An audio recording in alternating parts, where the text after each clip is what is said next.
Hello my dear viewers, welcome to my YouTube channel Radha Raman astro solutions. मैं astro doctor Neena Joshi फिर हाजिर हूँ एक नई वीडियो के साथ।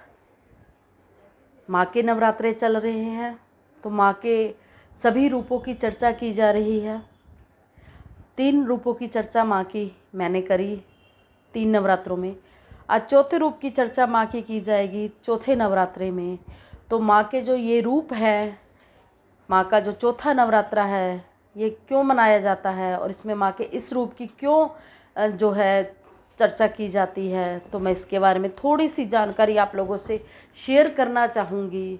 आई होप आप लोगों को मेरी वीडियोस पसंद आ रही हैं, तो आप इसको लाइक शेयर सब्सक्राइब कीजिए ताकि मैं ऐसी और मोटिवेशन वीडियोस के लिए आपके सामने फिर हाज़िर हो पाऊँ।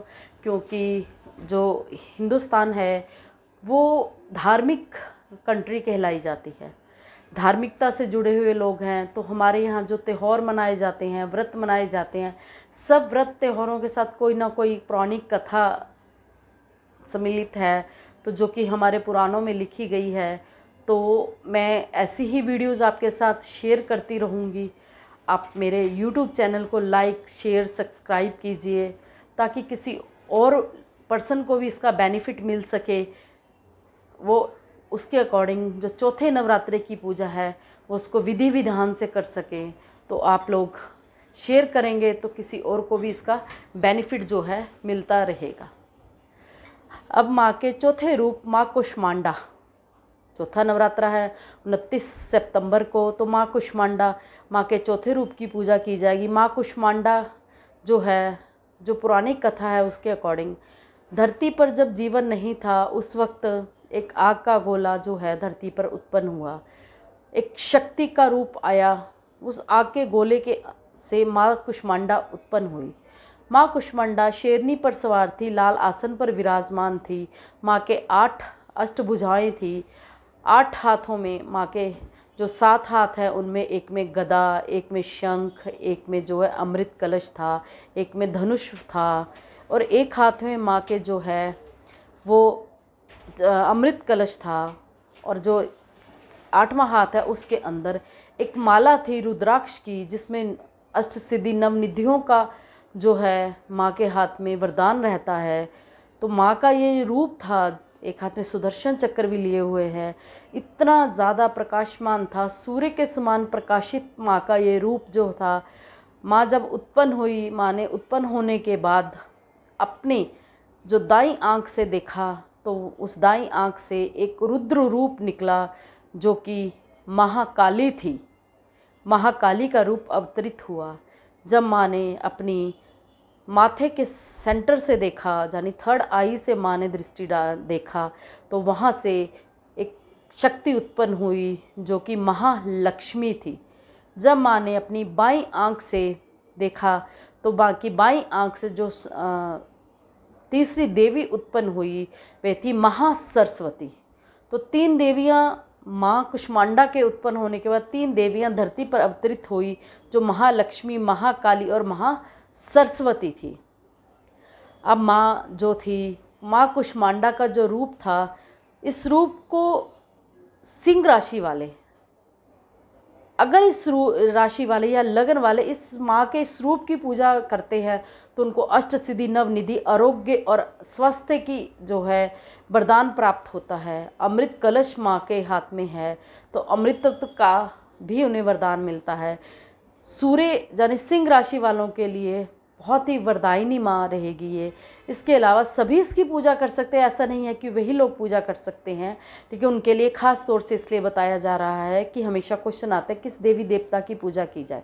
तो आप लोग माँ कुष्मांडा की पूजा चौथे नवरात्रे के दिन करें तो आपको जो रिज़ल्ट मिलेंगे असम्य रिज़ल्ट मिलेंगे। अब जब तीनों देवियाँ धरती पर आ गई, माँ का उत्पन्न जो हुआ था वो सृष्टि की रचना के लिए ही हुआ था।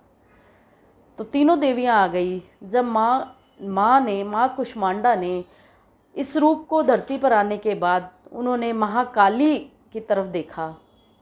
तो जब महाकाली की तरफ देखा तो महाकाली के शरीर से जो है एक नर और नारी उत्पन्न हुए। जो नर और नारी उत्पन्न हुए, एक शिव थी और एक सरस्वती थे। माँ थी। माँ सरस्वती अलग है, सरस्वती माँ की उत्पन्नता हुई।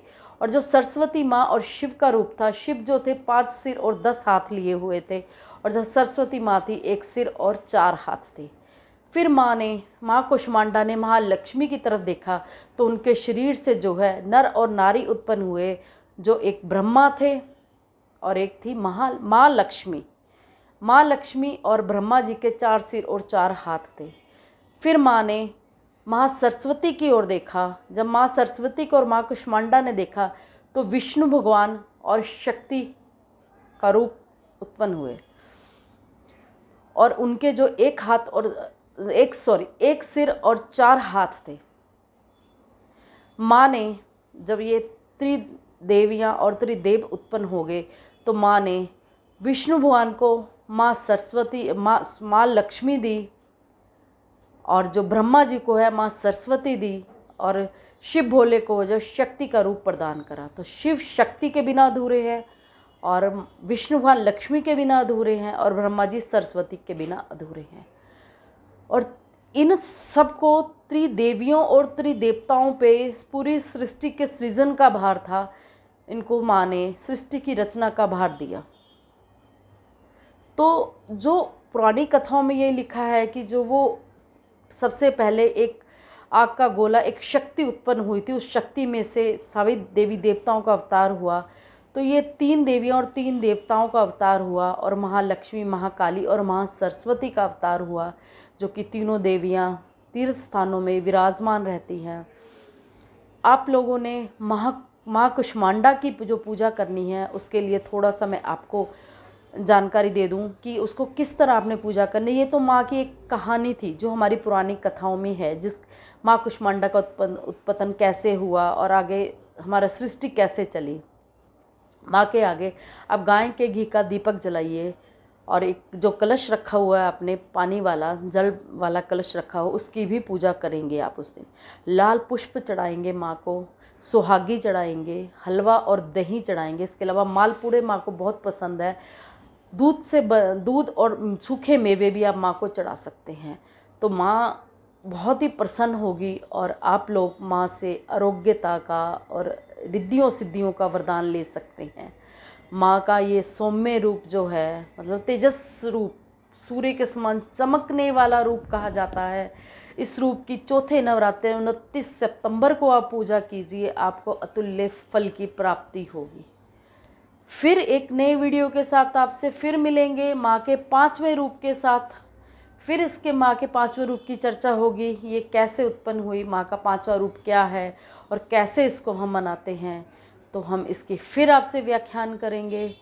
तो आप लोग नवरात्रों की पूजा कीजिए, धूमधाम से नवरात्रि का त्यौहार मनाइए, और माँ से अच्छे अच्छे वरदान प्राप्त कीजिए। आप मेरे वीडियोस को शेयर ज़रूर कीजिएगा ताकि और लोग भी इसका बेनिफिट ले पाएँ।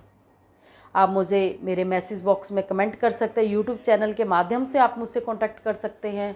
आप मेरे को जो है व्हाट्सएप पे कॉल कर सकते हैं, फ़ोन मेरा एक्टिव रहता है, आप उस पर कॉल कर सकते हैं। आपको किसी भी तरह की दिक्कत परेशानी आए, आपके बच्चों को कोई दिक्कत परेशानी है, आप मुझसे कांटेक्ट कर सकते हैं। इसके अलावा एक प्रॉब्लम बच्चों को हमेशा रहती है, वो प्रॉब्लम ऐसी होती है कि बच्चे के जो है, पंजाब में ये ख़ास तौर से बोला जाता है कि बच्चा जो है पोटी बहुत कर रहा है, और तो उसके लिए कुछ देसी नुस्खे होते हैं जो हम अपनाते हैं। मैं उस पर भी वर्क करती हूँ, और कुंडली के अकॉर्डिंग भी देख के और स्कैनर से स्कैनिंग करके भी इस प्रॉब्लम का सलूशन मैं निकाल के देती हूँ। बच्चों के गले हो जाते हैं, उसमें प्रॉब्लम रहती है, तो इस तरह के भी मेरे पास प्रावधान रहते हैं। मैंने कुछ देसी मेडिसिन्स भी बच्चों के लिए रेडी करी हुई हैं, एक्सरसाइजेज भी हैं।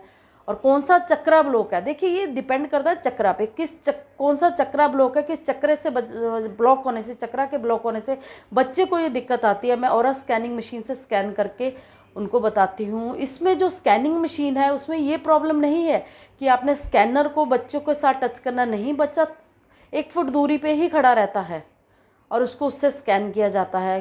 क्योंकि 7 चक्रास हमारी बॉडी में अगर एक्टिवेट नहीं होंगे तो उसके ना एक्टिवेट होने के कारण हमारी बॉडी में कोई ना कोई प्रॉब्लम लगी रहेगी। बस 7 चक्रास को एक्टिवेट करना है, तब जाके सब चीज़ें सही हो जाती हैं।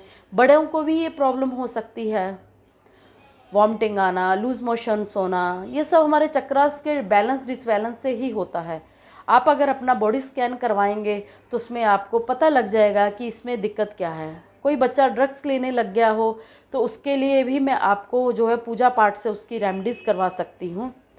इसके अलावा अगर कोई ड्रिंक करता है और बहुत ही अत्यधिक ड्रिंक करता है और आप लोग उससे परेशान हैं तो मुझसे कांटेक्ट कर सकते हैं। मैं इसमें देसी मेडिसिन्स भी उन्हें प्रोवाइड करवाती हूँ जिसमें कोई भी साइड इफ़ेक्ट नहीं होता है। और अकॉर्डिंग टू कुंडली, देखिए सिर्फ देसी मेडिसिन्स खाने से ही प्रॉब्लम सोल्यूशन नहीं होगा। अकॉर्डिंग टू कुंडली जो प्लैनेट पर्सन को परेशान कर रहा है उस प्लैनेट का भी हल सोल्यूशन आपको बताऊंगी। आप उसका भी सोल्यूशन करेंगे और मेडिसिन भी खाएंगे और ट्रीटमेंट भी करवाएंगे, आपको रिजल्ट जो है दी बेस्ट रिजल्ट प्राप्त होंगे।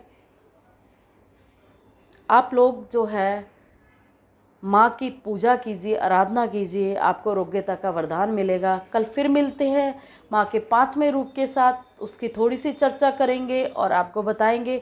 माँ के रूपों की चर्चा तो कितनी भी कर ले वो समाप्त नहीं होगी। असंख्य इनके बारे में बातें हैं जो हम कर सकते हैं, लेकिन वीडियोस बहुत लंबा हो जाता है, इसलिए मैं बहुत शॉर्टकट में आप लोगों को बताना चाहूँगी। आप लोग क्लासेस के लिए मेरे पास आ सकते हैं, मैं क्लासेस भी देती हूँ।